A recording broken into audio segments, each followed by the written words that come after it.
तेजस्विनावधीतमस्तु मा विद्विषावहै।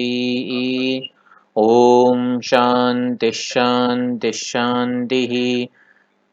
ॐ भद्रं कर्णेभिः शृणुयाम देवाः, भद्रं पश्येमाक्षभिर्यजत्राः, स्थिरैरङ्गैः स्तुष्टुवागुंसस्तनूभिः व्यशेम देवहितं यदायुः। स्वस्ति न इन्द्रो वृद्धश्रवाः, स्वस्ति नः पूषा विश्ववेदाः, स्वस्ति नस्तार्क्ष्यो अरिष्टनेमिः, स्वस्ति नो बृहस्पतिर्दधातु। ॐ शान्तिः शान्तिः शान्तिः। हरिः ॐ श्रीगुरुभ्यो नमः। हरिः ॐ। सदाशिवसमारम्भां शङ्कराचार्यमध्यमाम् अस्मदाचार्यपर्यन्तां वन्दे गुरुपरम्परां। वन्दे गुरुपरम्पराम्।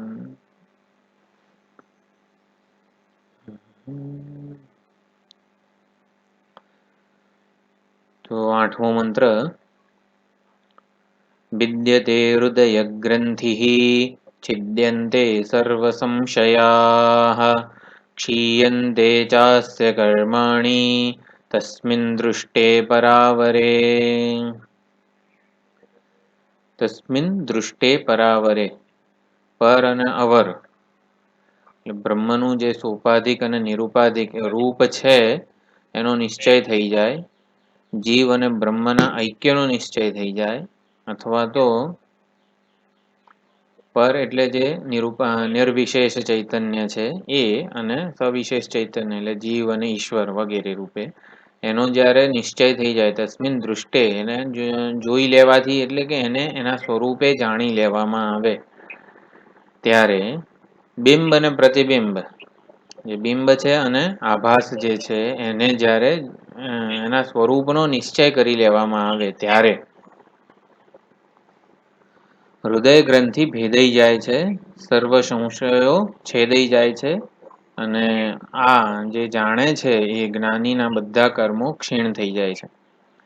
કર્મો ક્ષીણ થઈ જાય છે એ ટોપિક પણ બહુ જ મહત્વનો છે. કર્મો બહારથી રહે પણ કર્મ સાથેનો સંબંધ છેદાઈ જાય છે, કર્મ સાથેનો સંબંધ નષ્ટ પામી જાય છે. અને હૃદય ગ્રંથિ એ પણ ખૂબ જ અગત્યનો શબ્દ છે. તો હૃદય ગ્રંથિ, તો હૃદય ગ્રંથિ ક્યાં રહેલી છે, હૃદય ગ્રંથિનું સ્વરૂપ શું છે? ડોલમાં પાણી હોય અને બહાર પડેલું હોય તો એમાં સૂરજનું પ્રતિબિંબ પડે, તો એ પ્રતિબિંબ પાણીનો જેવું સ્વભાવ હોય, જેમ કે ડોળું હોય અને તરંગો વાળું હોય, તો પ્રતિબિંબ પણ તરંગો વાળું અને ડહોળું જણાય છે. હવે સૂરજ પાસે પોતાને જોવા માટે, જેમ કે આપણે પાસે અરીસો છે જેમાં આપણે આપણું મુખ વગેરે જોઈ શકીએ છીએ. આંખ જે છે, આપણી આંખને આપણે જોવી હોય તો આપણી પાસે એક જ સાધન ઓલું શું કહેવાય,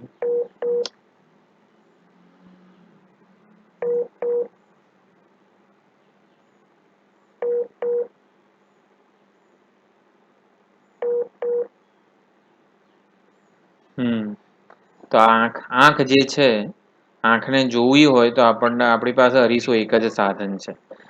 તો એવી જ રીતે સૂર્યને જોવું છે, પોતાનું સ્વરૂપ કેવું છે એ જોવું છે, તો એ પ્રતિબિંબને જુએ છે.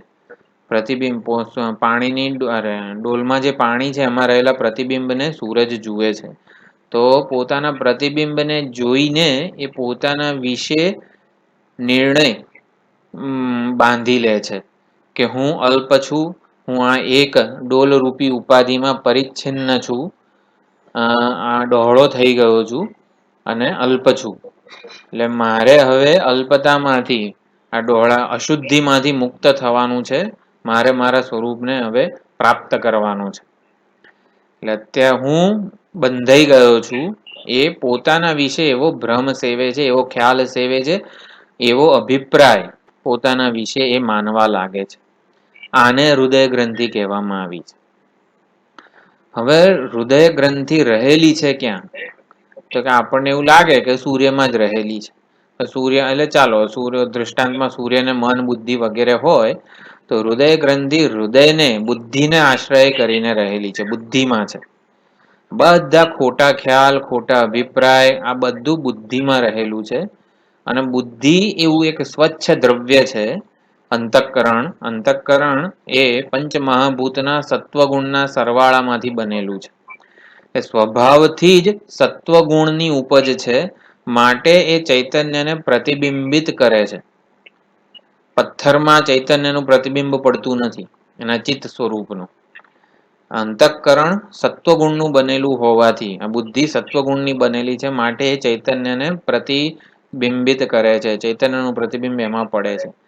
પ્રતિબિંબ હંમેશા જે માધ્યમ હોય, જેમાં પ્રતિબિંબ પડતું હોય એ માધ્યમનો પક્ષપાત કરે, એને જ એ સાચું માની બેસે. એટલે પક્ષપાત કરે એટલે જેવું માધ્યમ હોય એવું પ્રતિબિંબ ભાસે આપણને. અરીસો જો પોતે તૂટેલો હોય અથવા તો મેલ વાળો હોય તો આપણું પ્રતિબિંબ પણ એવું જ દેખાય. એના લીધે એવું નથી કે બિંબમાં તિરાડ પડી છે અથવા તો મેલ વગેરે રહેલો છે. પ્રતિબિંબ માધ્યમનો ઉપાધિનો પક્ષપાતી છે. પ્રતિબિંબને જોઈને બિંબ પોતે પોતાના વિશે નિર્ણય બાંધે છે. હવે એવું કેમ થાય છે? પ્રતિબિંબને જોઈને બિંબ એવું કેમ માની બેસે છે?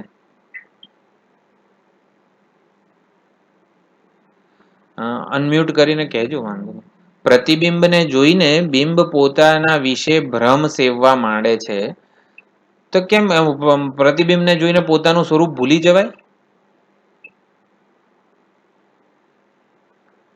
પોતાના વિશે સૂરજ પોતાના વિશે એવો ભ્રમ સેવવા લાગે કે હું ડોળો થઈ ગયો, ચંચળ છું, હવે તેજસ્વી રહ્યો નથી પહેલા જેવો.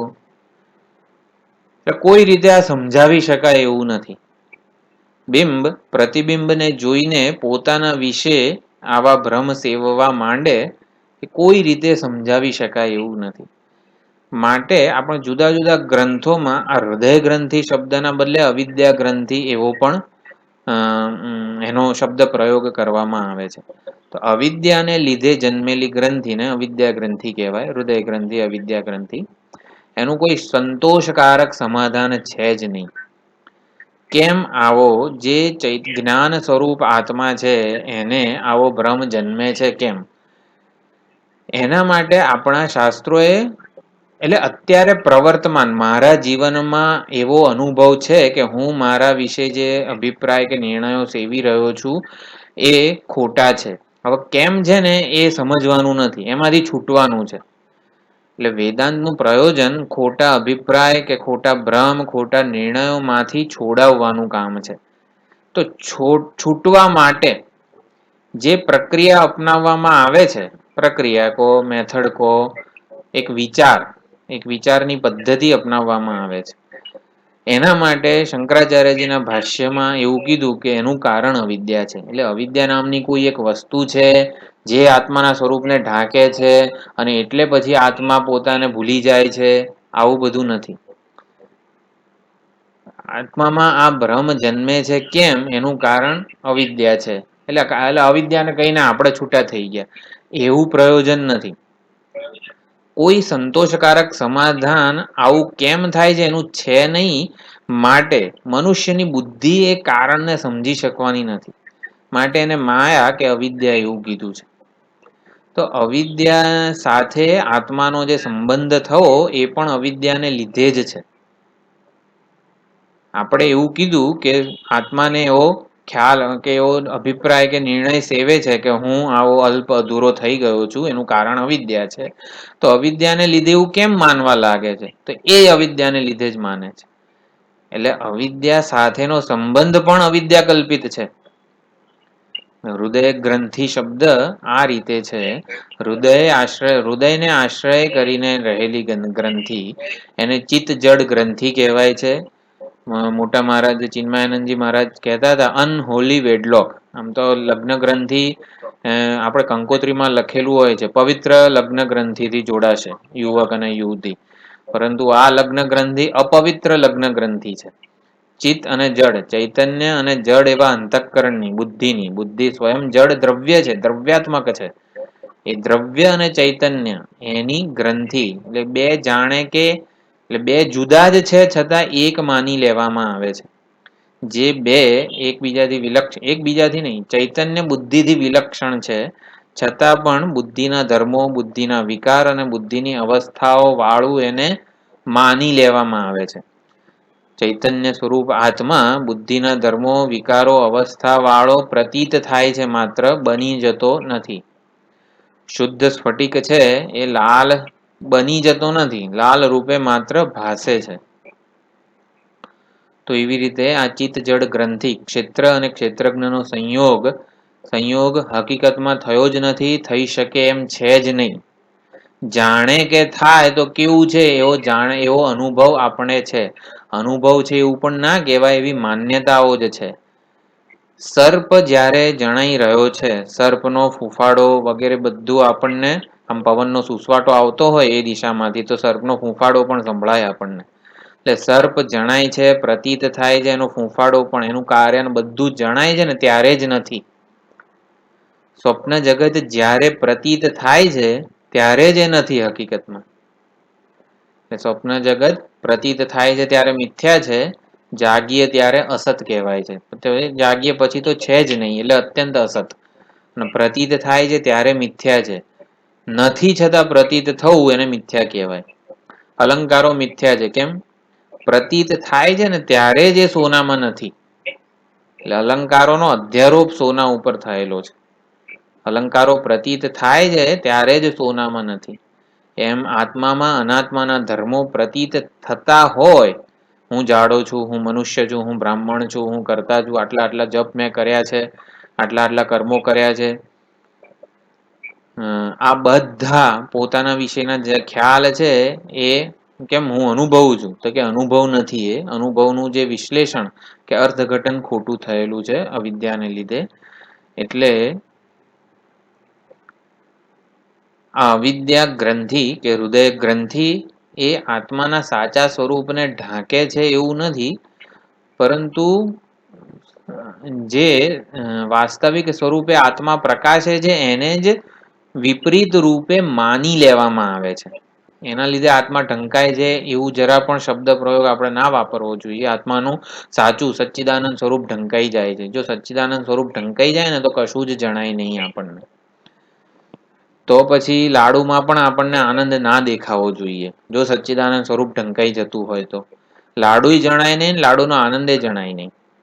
એટલે અવિદ્યા આત્માના વાસ્તવિક સ્વરૂપને ઢાંકે છે એવું નથી, અને સચ્ચિદાનંદ સ્વરૂપ ઢંકાતું પણ નથી, પરંતુ જાણે કે ઢંકા એવો ભ્રમ સેવી લેવામાં આવે છે, એવું માન્યતા છે. એટલે હૃદય ગ્રંથિ એક માન્યતા છે, કેવળ માન્યતા છે.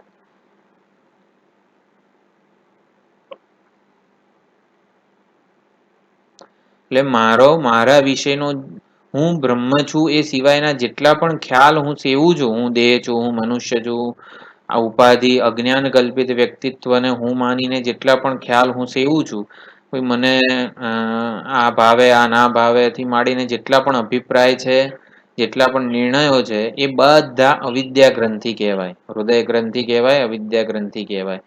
હું દેહ છું એ પણ અવિદ્યા ગ્રંથિ, મને સરસ સંસ્કૃત આવડે છે એ પણ અવિદ્યા ગ્રંથિ, હું મહાન છું એ પણ અવિદ્યા ગ્રંથિ, મને કંઈ નથી આવડતું એ પણ અવિદ્યા ગ્રંથિ, મને બધું આવડે છે એ પણ અવિદ્યા ગ્રંથિ. કોઈ પણ વિશેષણોનો અધ્યારોપ હું મારા પર કરું એ બધા અવિદ્યા ગ્રંથિ જ કહેવાય. તો હવે કરવાનું શું? સૂરજે પ્રતિબિંબને જોઈને પોતાના વિશેનો નિર્ણય બાંધી લીધો કે હું બંધાઈ ગયો છું આ ડોલમાં, હવે મારે આ ડોલમાંથી મુક્ત થવું છે, મારે શુદ્ધ થવું છે, મારે સ્થિર નિશ્ચળ થવું છે. તો સૂરજ માટે શું આપણે મુક્તિનો ઉપાય શું છે?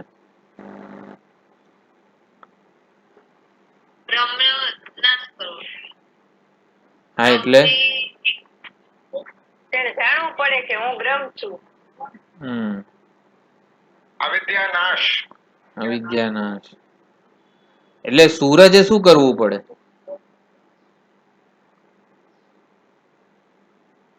સૂરજ જાતે કશું જ નહીં કરી શકે, કારણ કે એનામાં તો નિર્ણય થઈ જ ગયો છે કે હું અલ્પ છું, અધૂરો છું, એટલે આ ડોલમાં બદ્ધ થઈ ગયો છું. સૂરજ થી આ કામ થવાનું નથી. હા, એટલે એ ભ્રમ છે ને એવું એને ખબર જ નહીં પડે, એને સ્વપ્ને પણ કલ્પના પણ નહીં આવે સૂરજને કે એનાથી જુદો હું છું.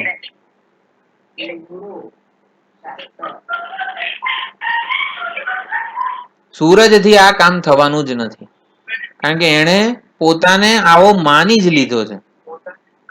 એટલે એ જે હા, કોકે એને કહેવું પડે.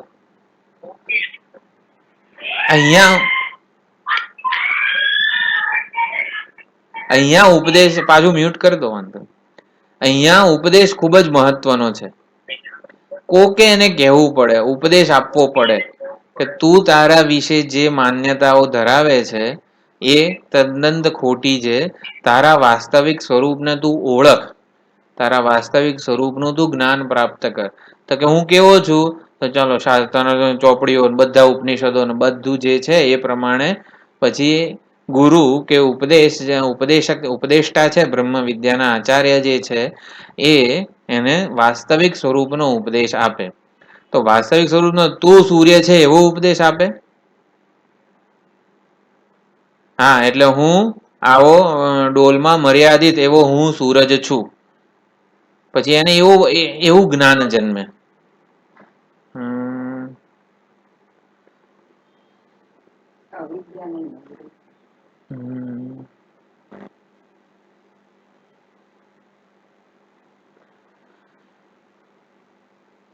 કોણ ગયું બીજું?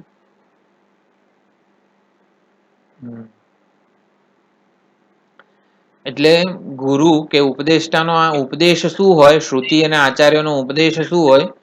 તું સૂરજ છે, તું બ્રહ્મ છે, એવો ઉપદેશ હોય. તો કે એ તો એને ખબર જ છે ને કે હું તો સૂરજ જ છું, પણ હું અક્કલ વગરનો સૂરજ છું એવું એ માની બેઠો છે. એટલે કે હું આવો અલ્પ છું.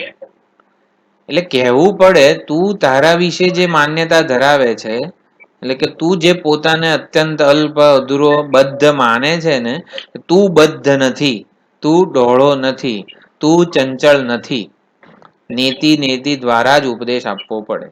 તો નેતિ દ્વારા એને પોતાના સ્વરૂપનું જ્ઞાન કઈ રીતે થાય? હું ડોળો નથી, હું ચંચળ નથી, હું ડોલમાં મર્યાદિત નથી, એવું સમજી લે સૂરજ, તો એને પોતાના અપરિચ્છિન્ન સ્વરૂપનું જ્ઞાન થઈ જાય.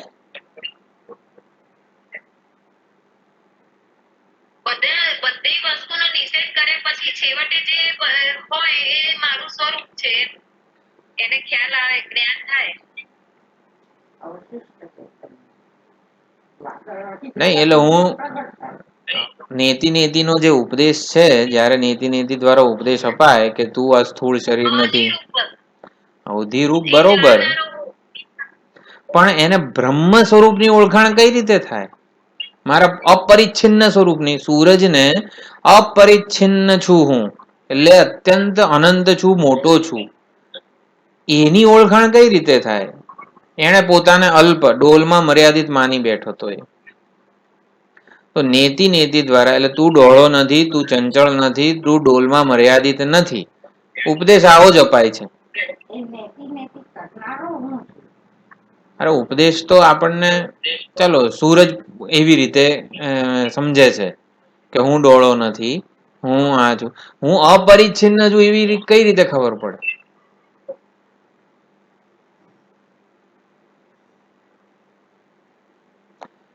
આ વસ્તુ જ સમજવાની છે. 10મો છોકરો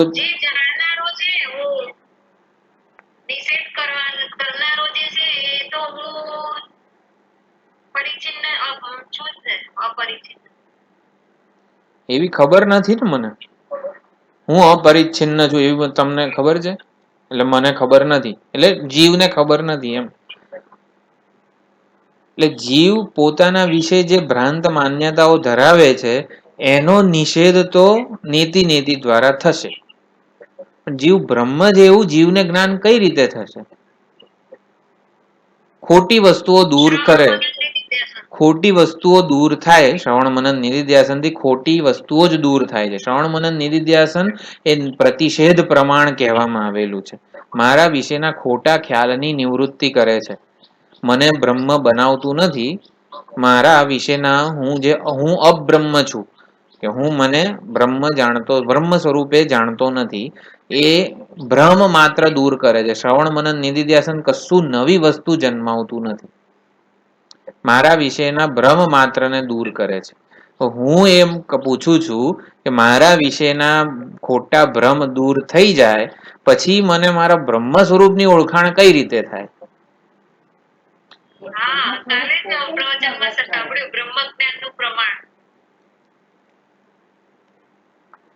આમાં પ્રશ્ન કેવો છે જો હું સમજાવું કે વાદળાથી સૂરજ ઢંકાઈ ગયો છે, બરોબર? હવે નાનો છોકરો છે જેને સૂરજ જોયો જ નથી. નોર્વે કે સ્વીડન જેવા દેશો છે, ઓલા પૂર્વ ગોળાર્ધ, પૂર્વાર્ધમાં કે એન્ટાર્કટિકા જેવા દેશમાં 6 મહિના દિવસ હોય, 6 મહિના રાત્રિ હોય. હવે એક નાનો છોકરો કે છે જો 5-6 સમજી શકે એવો 10 વર્ષનો છોકરો ત્યાં છે જેને સૂરજ જોયો જ નથી. સૂરજ એટલે શું એ ખબર જ નથી. એટલે ત્યાં એન્ટાર્કટિકામાં 6 મહિના પછી એટલે વાદળ વાળું વાતાવરણ હતું અને પછી વાદળ દૂર થયા. હવે એને વાદળા વગરનો સૂરજ જોયો જ ના હોય તો એને કહેવું છે કે જો આ જે દેખાય છે ને એ સૂરજ છે. વિશેષણો વગરનો આત્મા મેં જોયો જ ના હોય ક્યારે.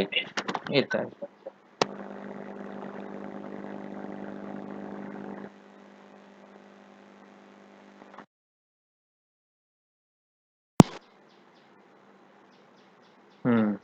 વિશેષણો વગરનો આત્મા મેં જોયો જ ના હોય.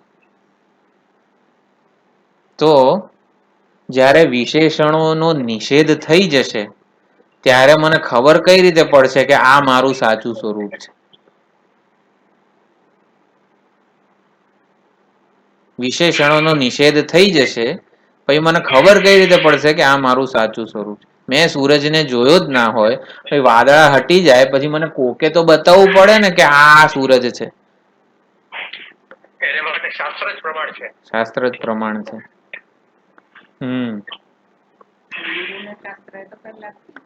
હા, તત્વમસી.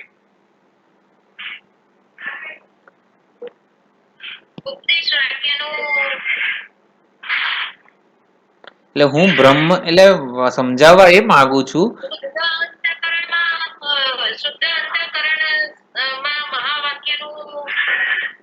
ઉપદેશ થાય એ પ્રમાણ છે. लेकिन कौन जाके बोलेगा उधर? वो खुद है जिसने श्रवण किया है ना, वो खुद है. એટલે મારી બ્રહ્મ સ્વરૂપની ઓળખાણ મારે જન્માવવાની નથી. સૌથી પહેલા સમજવાની મહત્વની વસ્તુ એ છે કે બ્રહ્માકાર વૃત્તિ બરોબર, એટલે બ્રહ્મ સ્વરૂપની ઓળખાણ વિશે બધા ઈદમ અંશ કે અહંકાર, બુદ્ધિ વગેરે બધા વિશેષણો જે છે એ નાબૂદ થઈ જશે જ્યારે, એનો નિષેધ થઈ જશે જ્યારે, પછી જે બાકી રહેશે એ બ્રહ્મ છે કે નહીં, એ પૂર્ણ છે કે નહીં, એ મારું સાચું સ્વરૂપ છે કે નહીં, એ ખબર કઈ રીતે પડશે? એટલે આને સમજવા માટે છે ને આપણે આપણા જીવનના અનુભવોને જ ચકાસવા પડે. આપણે જન્મ્યા ત્યારથી હું જે છે, જેને હું માનું છું કે હું નાનો હતો ત્યારે બધાને 2 પગે ચાલતા જોયા મેં. એટલે પહેલા હું ભાખોડિયા ભરતો હતો ત્યારે મને એવું થયું કે મારે પણ 2 પગે ચાલવું છે. પછી બધાને મેં બોલતા જોયા એટલે મારે પણ બોલવું છે, હું બોલતા શીખ્યો.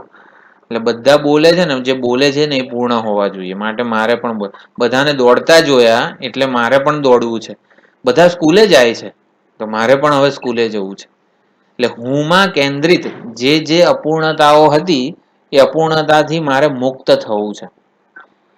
એટલે હુંમાં અપૂર્ણતાને હું સ્વીકારી શકતો નથી. અપૂર્ણતાને દૂર કરવાનો પ્રયત્ન જન્મ્યો ત્યારથી ચાલુ છે. હુંમાં કેન્દ્રિત જે વસ્તુઓ મને અપૂર્ણ બતાવી રહી હતી કે હું ભણ્યો નથી, હું સંસ્કૃત મને રામઃ યાદ નથી આવતું, ઓલા બધા બોલી જાય છે, ચાલો હું પણ એ ભણું. એટલે અપૂર્ણતા જેટલી પણ મને મારામાં જણાતી હતી એ બધાથી મારે મુક્ત થવું હતું. અપૂર્ણતા સાથે હું સ્વસ્થ ક્યારેય હોઈ શકું નહીં. અપૂર્ણતામાંથી છૂટવાનો પ્રયત્ન જન્મ્યો ત્યારથી, અથવા તો એવું કહીએ અનાદિકાળથી ચાલુ છે.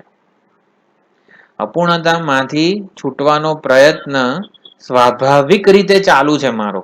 એના માટે મારે કોકે મને કહેવું ના પડે કે ના તું અપૂર્ણ નથી. એટલે અપૂર્ણતામાંથી છૂટવું એ મારી સ્વાભાવિક ઈચ્છા છે. અને પૂર્ણતા પ્રાપ્ત કરવાનો પ્રયત્ન પણ હું અનાદિકાળથી કરું છું. હું ગમે મારામાં બધી વસ્તુઓ ઉમેરીને પૂર્ણ થવા માંગુ છું. બુદ્ધિના સ્તરે, લાગણીના સ્તરે, શરીરના સ્વાસ્થ્યના સ્તરે. એટલે અપૂર્ણતા માંથી છૂટવા માંગુ છું એ જ બતાવે છે કે અપૂર્ણતા સાચી નથી. મારામાં મને જણાતી અપૂર્ણતા સાચી નથી. પૂર્ણતા પ્રાપ્ત કરવાનો પ્રયત્ન કરું છું એ જ બતાવે છે કે પૂર્ણતા મારું સ્વરૂપ હોવું જોઈએ. કારણ કે પ્રયત્નથી પૂર્ણતા પ્રાપ્ત થાય એવી છે જ નહીં. પ્રયત્નથી ગમે તેટલું હું કરું ને પૂર્ણ ના બની શકું ને એવો મારા જીવનનો અનુભવ જ છે. એટલે નિશ્ચય ઉપર જ આવવું પડે કે હું પૂર્ણ છું. હું પ્રશ્ન એ પૂછતો હતો કે હું પૂર્ણ છું એવી મને ખબર કઈ રીતે પડશે? વિશેષણો અલ્પ એવા અધૂરપ જન્માવનારા ઉપાધિના બધા ખ્યાલો, અનાત્માનો અંશ નિષેધ થઈ જશે, અપવાદ થઈ જશે, પછી મને પૂર્ણ સ્વરૂપની ઓળખાણ કઈ રીતે થશે? તો વિચારથી જ થાય. એ અન્યથા અર્થાપત્તિ પ્રમાણ જે કહેવાય છે કે જો હું પૂર્ણ ના હોત ને તો પૂર્ણ બનવા માટે આટલા પ્રયત્નો ના કર્યા હોત. જો હું પૂર્ણ ના હોત ને તો અપૂર્ણતામાંથી છૂટવાનો પ્રયત્ન મેં ક્યારેય ના કર્યો હોત. હું પૂર્ણ જ છું એ જ બતાવે છે કે પૂર્ણતા પ્રાપ્ત કરવા મથી રહ્યો છું. જો 10મા છોકરાના ઉદાહરણથી આ બહુ સ્પષ્ટ રીતે સમજાઈ જશે કે 10મો છોકરો છે એના મનમાં નિશ્ચય જ થઈ ગયો છે કે હું 10મો નથી, 10મા માર શોધવાનો છે. એટલે 10માની શોધ કરી રહ્યો છે એ જ બતાવે છે કે એ 10મો છે. આ સમજ્યા તમે? આ સમજાય જ ખરું આપણને? 10માની શોધ કરી રહ્યો છે એ જ બતાવે છે કે એ 10મો છે. એવું કઈ રીતે? કેમ 9મો 10માની શોધ ના કરી શકે?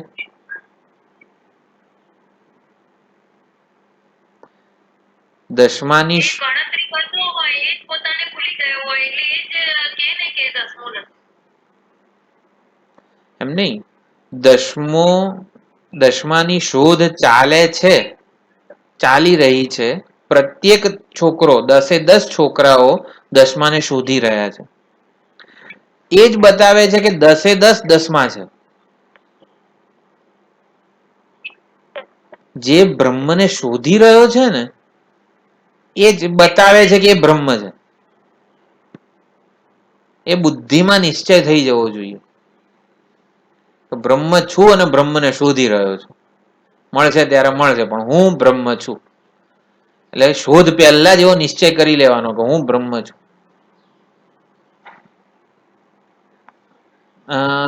10મો 10માને શોધે છે, અથવા તો વાક્ય એવું છે કે 10માની શોધ ચાલુ છે એ જ બતાવે છે કે એ પોતે 10મો છે.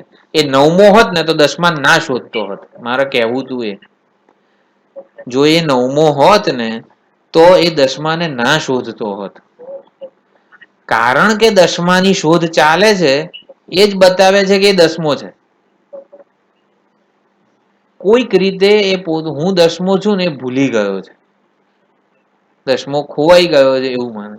જીવ બ્રહ્મને શોધી રહ્યો છે. એ જ બતાવે છે કે જીવ બ્રહ્મ છે. તો બ્રહ્મ બનીને બ્રહ્મને શોધવાનું છે. બ્રહ્મ બનીને બ્રહ્મને શોધવું એ જ fake it till you make it કહેવાય.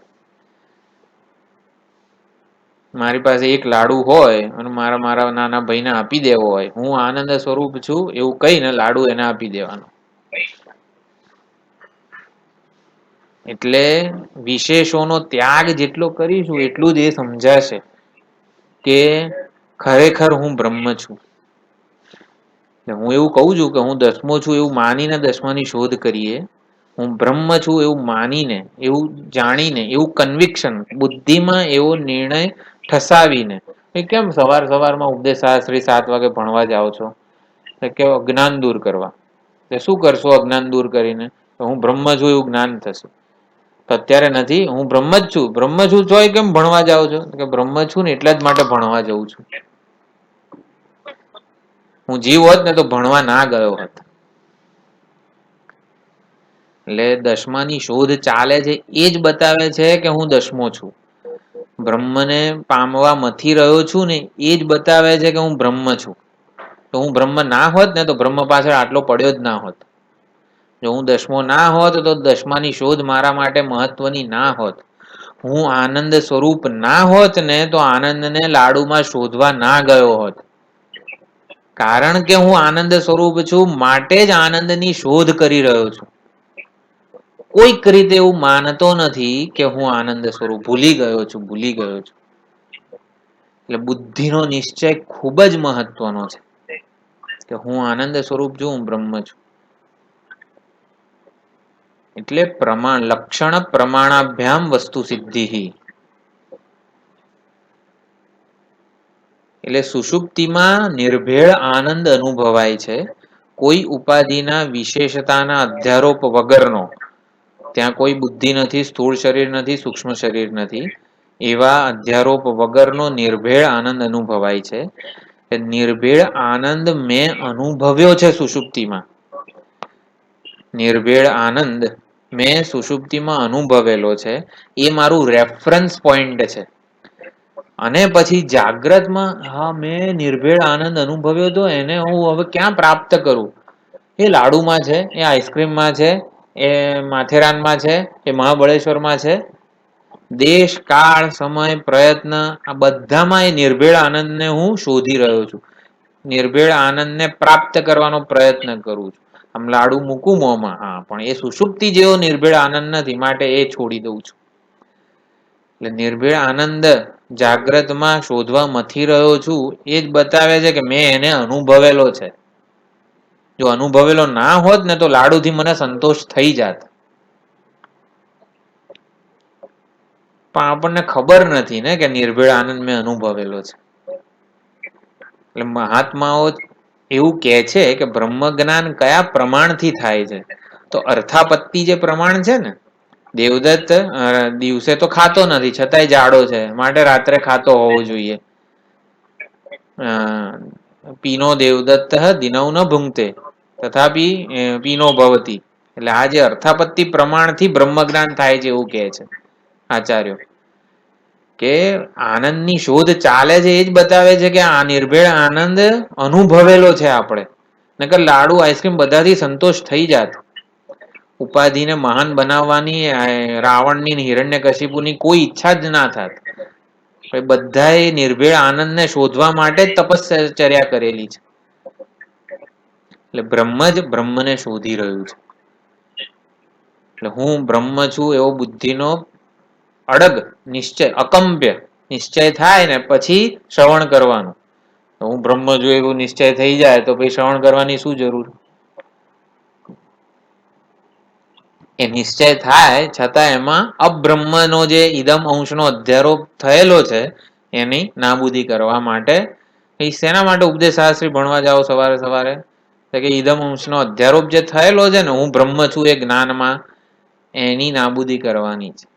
આપણે એવું સમજીએ છીએ બધા વિશેષોને ત્યાગી દઈશ ને પછી સારું થશે શું મારું? પણ ત્યારે શું થયું? હું બ્રહ્મ છું એવું નિશ્ચય છે ને, માટે હું બ્રહ્મ છું એ જ રહેશે બાકી. આપણે વિશેષોનો ત્યાગ કરવામાં અસલામતી લાગે છે. કારણ કે બ્રહ્મમાં સલામતી જોઈ નથી. એકવાર નિશ્ચય થઈ ગયો હોય કે હું બ્રહ્મ છું એ જ સૌથી સલામત છે, હું પૂર્ણ છું, મારે આનંદની જરૂર નથી, હું આનંદ સ્વરૂપ છું. નિશ્ચયપૂર્વક જો વિશેષણોનો અપવાદ થાય તો એ બહુ સરળતાથી થાય. પેલા બુદ્ધિમાં એવો નિશ્ચય હોય. શેના માટે શિબિરોમાં જઈશું ઋષિકેશ, કાયાવરણ?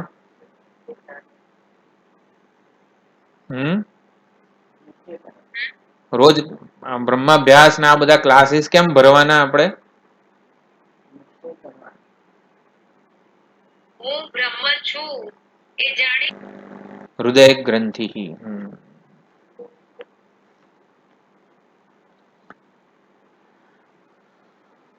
એટલે અવિદ્યા ગ્રંથિ જે છે એ અવિવેક કે ખોટી માન્યતાઓ ખોટા ભ્રમ રૂપે રહેલી છે. અવિદ્યા ગ્રંથિ દેખાઈ જાય તો આમ છિન્ન ભિન્ન કરી નાખીએ આપણે. રસ્તામાં આશ્રમ જતા રસ્તામાં અવિદ્યા મળી જાય તો એને રહેવા દઈએ જીવતી? એટલે પણ એ દેખાતી જ નથી ને, રસ્તામાં મળે એવી નથી, અહીંયા રહેલી છે. એટલે અવિદ્યા એ અવિવેકાત્મક ગ્રંથિ, અવિદ્યા ગ્રંથિ અવિવેકાત્મક ગ્રંથિ છે.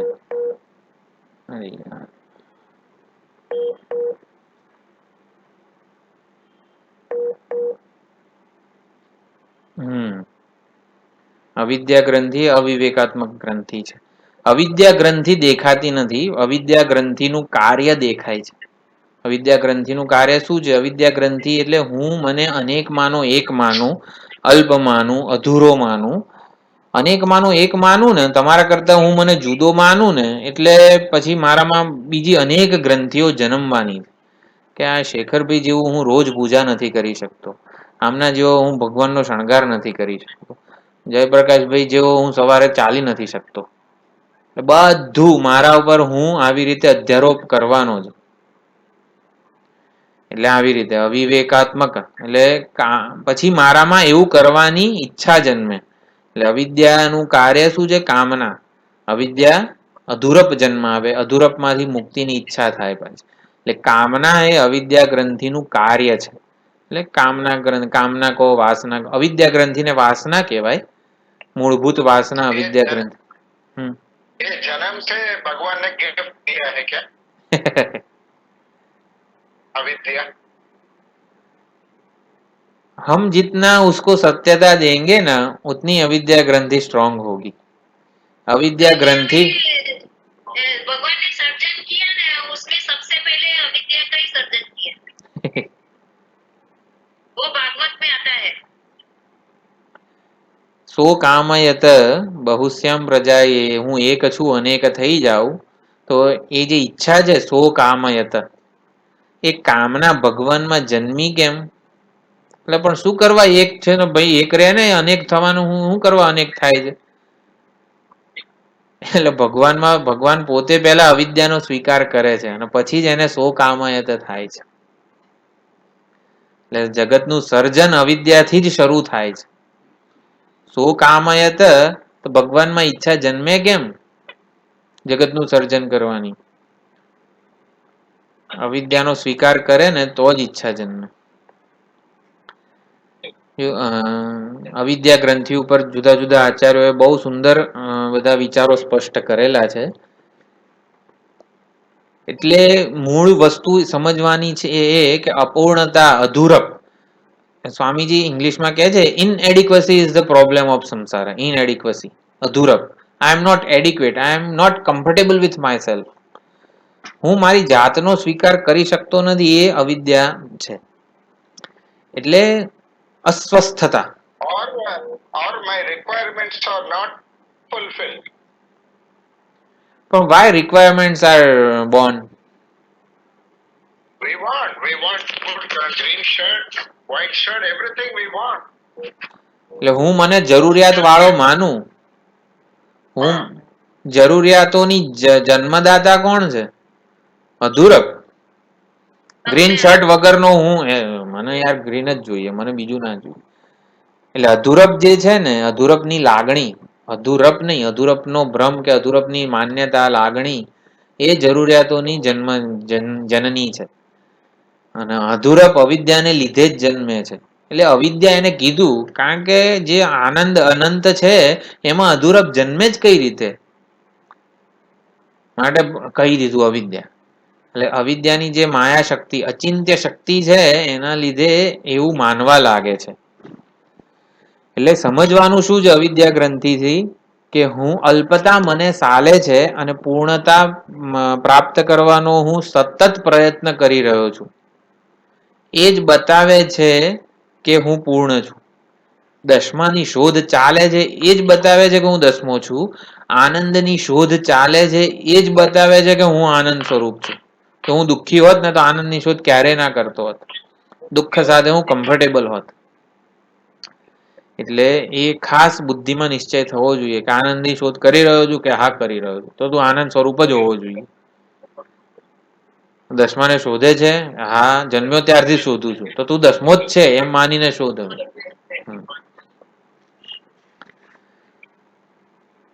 એટલે અવિદ્યા ગ્રંથિનો નાશ થાય એટલે હું વિશેના મારા ભ્રામક ખ્યાલો બધા બાધિત થઈ જાય.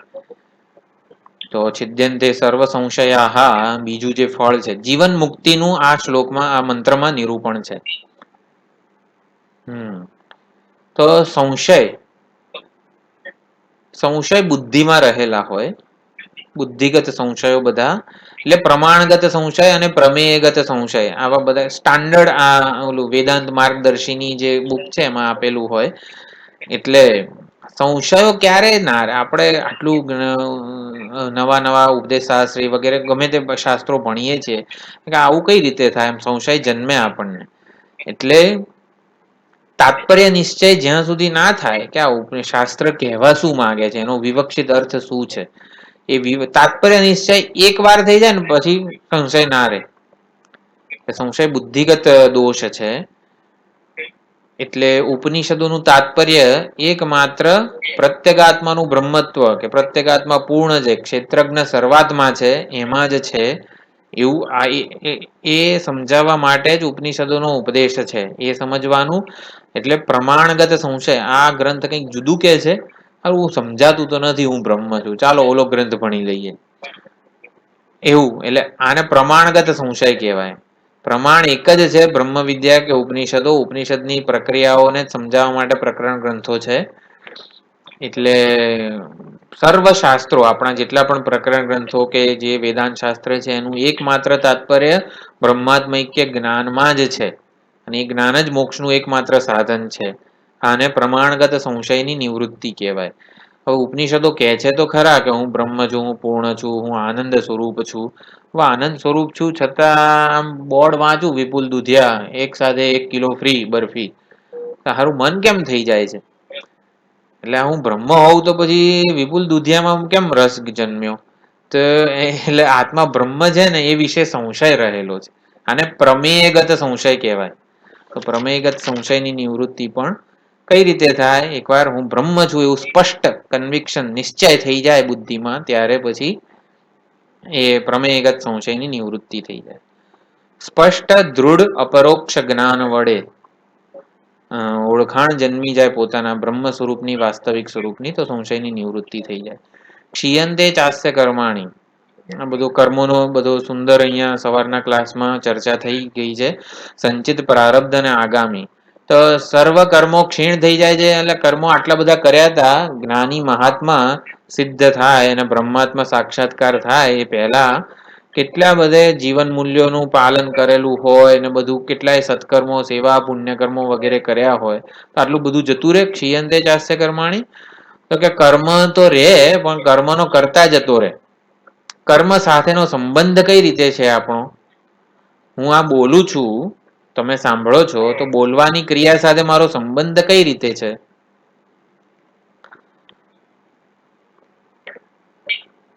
હું વક્તા છું. કર્તૃત્વ એ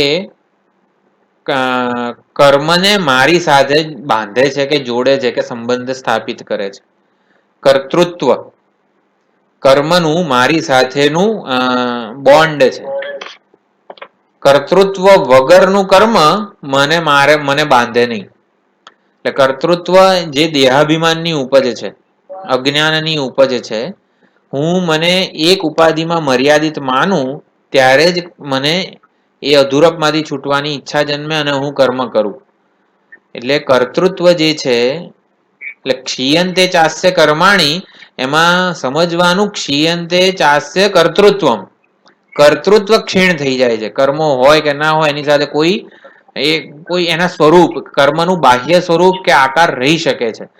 દયાનંદજી મહારાજ, ચિન્મયાનંદજી, બધા જેટલા પણ આ જીવન મુક્ત જ્ઞાની મહાત્માઓ છે, આપણા કરતા વધારે કામ એમણે કરેલું છે. બધા જે જીવન મુક્ત પુરુષો છે, જીવન મુક્ત પુરુષો આવી રીતે પરોપકાર કે લોક સંગ્રહ માટે જ અવતરતા હોય છે.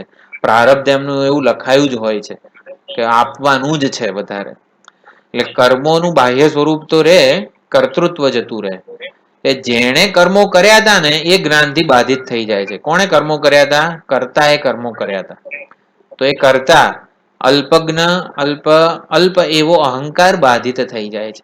ઉપાધિમાં અહંભાવ, દેહાભિમાનને લીધે જે અહંકાર જે હતો, દેહાભિમાન જેનું સ્વરૂપ છે એવો અહંકાર બાધિત થઈ જાય છે. હવે અહંકાર કર્મનો કરતા ના રહે તો પછી આગામી કર્મો સાથે એનો સંબંધ રહે ખરો?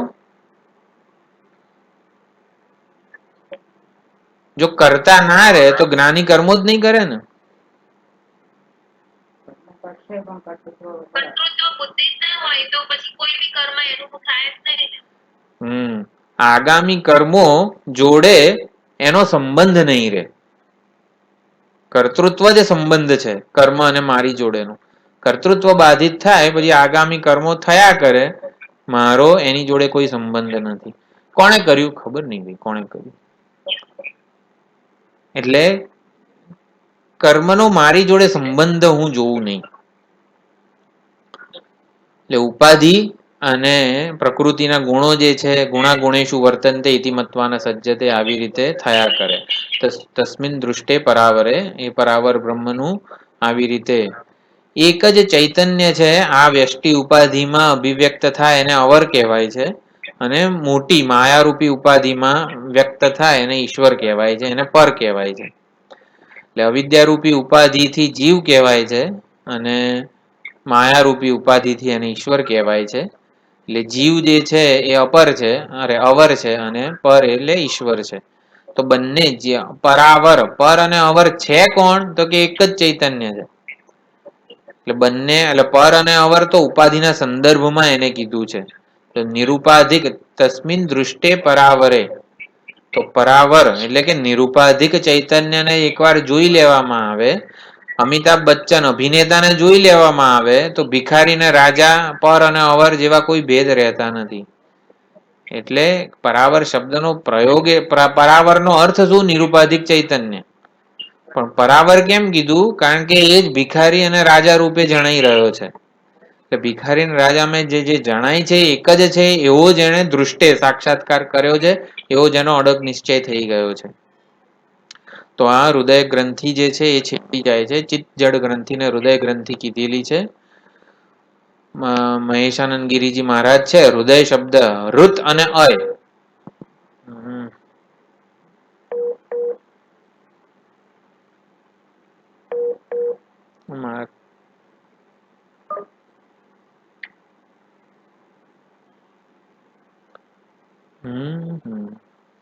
તો ઋત એટલે સ્વ અવિદ્યા પદ તત્ કાર્યમ, એટલે અવિદ્યા જ્યાં રહેલી છે એને ઋત કહેવાય, અને અય એટલે એનો અપવાદ જ્યાં થાય છે એનું અધિકરણ. એટલે અધ્યારોપ અને અપવાદનું જે અધિકરણ છે એને હૃદય કહેવામાં આવે છે. એટલે એ હૃદયને આશ્રય કરીને રહેલી જે ગ્રંથિ છે, અને એમાં અધ્યાસ એટલે અધ્યાસ થવો એ જ ગ્રંથિ છે. અધ્યાસ એ ભ્રાંતિ છે, પોતાના પર જીવપણાનો અધ્યારોપ કરવો. અવિદ્યાને લીધે આત્માનું અનાત્મા સાથેનું જોડાણ કલ્પવું એને હૃદય ગ્રંથિ કહેવામાં આવે છે. હૃદય ગ્રંથિ બુદ્ધિમાં છે. હૃદય ગ્રંથિ આત્મામાં, સૂરજમાં નથી, પણ જાણે કે બુદ્ધિમાં રહેલી છે.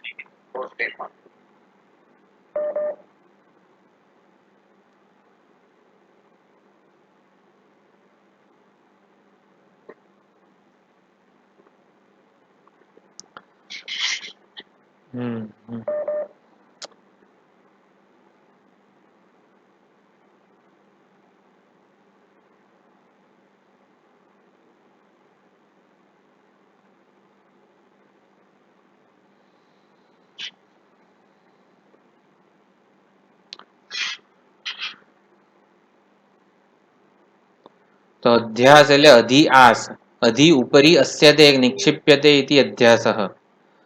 તો એક પર બીજાને થોપવું એને અધ્યાસ કહેવાય છે. આત્મા પર અનાત્માના ધર્મો થોપવા, અનાત્મા પર આત્માના ધર્મો થોપવા, એને અધ્યાસ કહેવાય છે. અવિદ્યાને લીધે આત્માનું અનાત્મા સાથેનું જોડાણ કલ્પવું એને હૃદય ગ્રંથિ કહેવાય છે. એટલે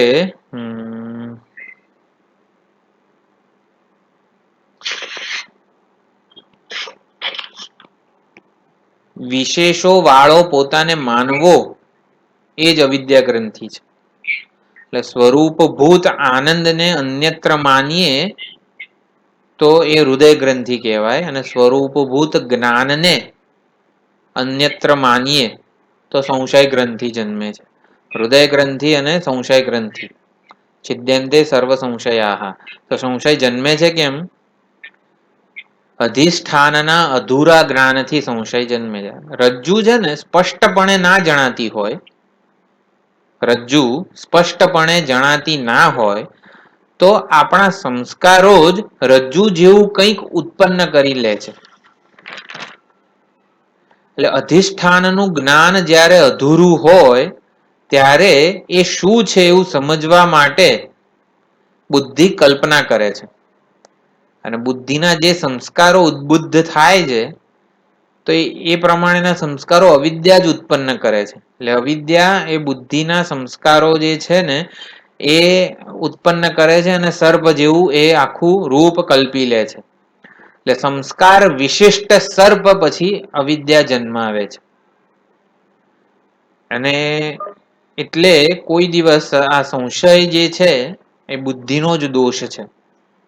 અને સંશય ગ્રંથિ એટલે અધિષ્ઠાનનું જ્ઞાન અધૂરું હોય ને ત્યારે આ સંશય જન્મે છે. અધિષ્ઠાનનું સ્પષ્ટ જ્ઞાન હોય તો સંશય ના જન્મે. એટલે આવી રીતે અધિષ્ઠાનનું પૂરેપૂરું જ્ઞાન થઈ જાય તસ્મિન દૃષ્ટિ પરાવરેથી, ત્યારે પછી આ સંશયો રહેતા નથી. હજી મહેશાનંદ ગિરીજી સુંદર રીતે આ હૃદય ગ્રંથિ સમજાવે છે કે કઈ રીતે આ અધ્યાસ આપણા જીવનમાં પ્રવર્તમાન છે. એ પણ એકવાર સમજીને પછી આગળ જોઈશું. ઓમ પૂર્ણમદ પૂર્ણમિદમ પૂર્ણાત પૂર્ણમુદચ્યતે પૂર્ણસ્ય પૂર્ણમાદાય પૂર્ણમેવાવશિષ્યતે. ઓમ શાંતિ શાંતિ શાંતિ. હરિ ઓમ શ્રી ગુરુભ્યો નમઃ. હરિ ઓમ.